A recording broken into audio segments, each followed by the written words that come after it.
All right, hello YouTubers. Just finished another project here.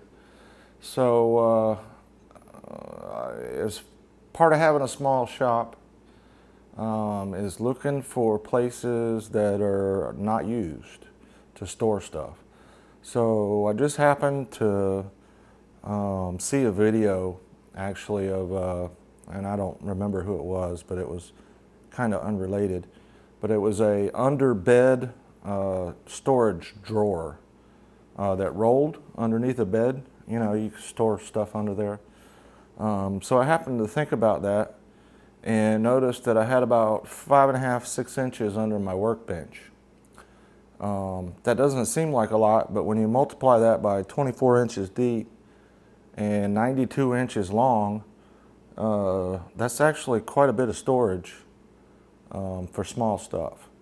So one of the things I've been struggling with is storing cutoffs from wood projects.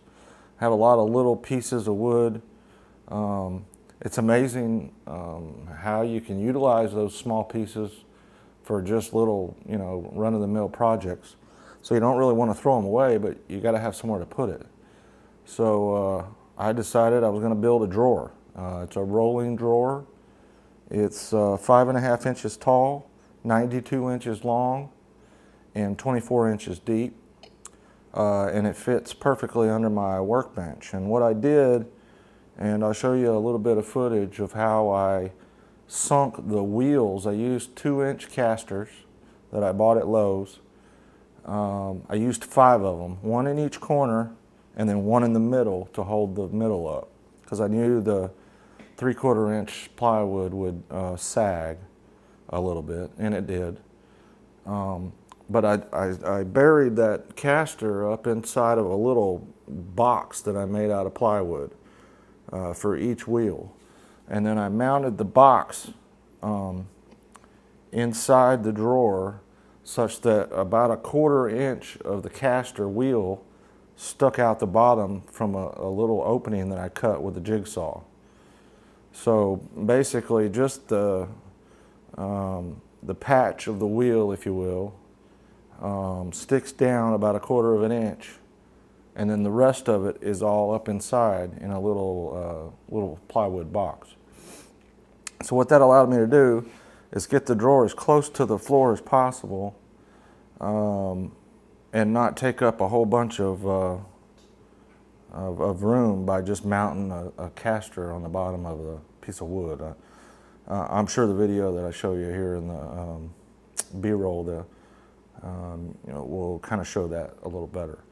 But I was able to round up all my cutoffs from all throughout the garage, organize it in here.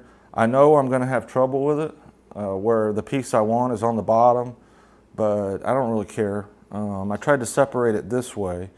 So I put, some of the junk wood in the back, plywood in the middle, hardwood in the front, some MDF in the middle, kind of rows of wood, some 2x4 up there.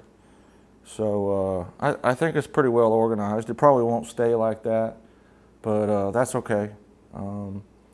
Once a year, twice a year, I'll just reorganize it and go through it. And if there's something that I don't need, I'll throw away. So I thought it was a pretty cool project. I made it out of 1 sheet of plywood. I bought the cheapest, junkiest 3/4 inch plywood from Lowe's. Basically cut a 92 inch by 24 inch piece, and then I cut rails and stiles, if you will, for the drawer pieces. Not really rails and stiles, but fronts and backs and sides. I used pocket holes to drill those, or to attach those down to the bottom. And then I ran some screws and some brads and some glue. I used little pieces of plywood, 3/4 inch plywood, to make the boxes for the casters. Just screwed those in and glued them down and screwed them in from the corners. And then on the one in the middle, I screwed up from the bottom. And it's holding perfect. So this little thing, it just rolls right back under the workbench, just like that. I made a little handle out of a piece of 2x4.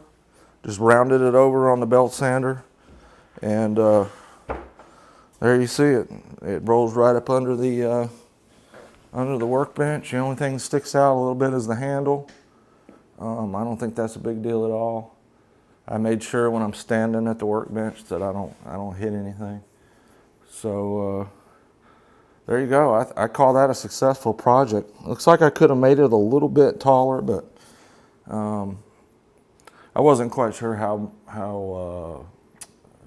proud each of the casters was going to stick down underneath the shelf. But anyways, project complete, and hope you liked it. If you did, hit that like button. If you're not subscribed, I'd appreciate it if you hit that subscribe button so you don't miss the next video. Thanks again.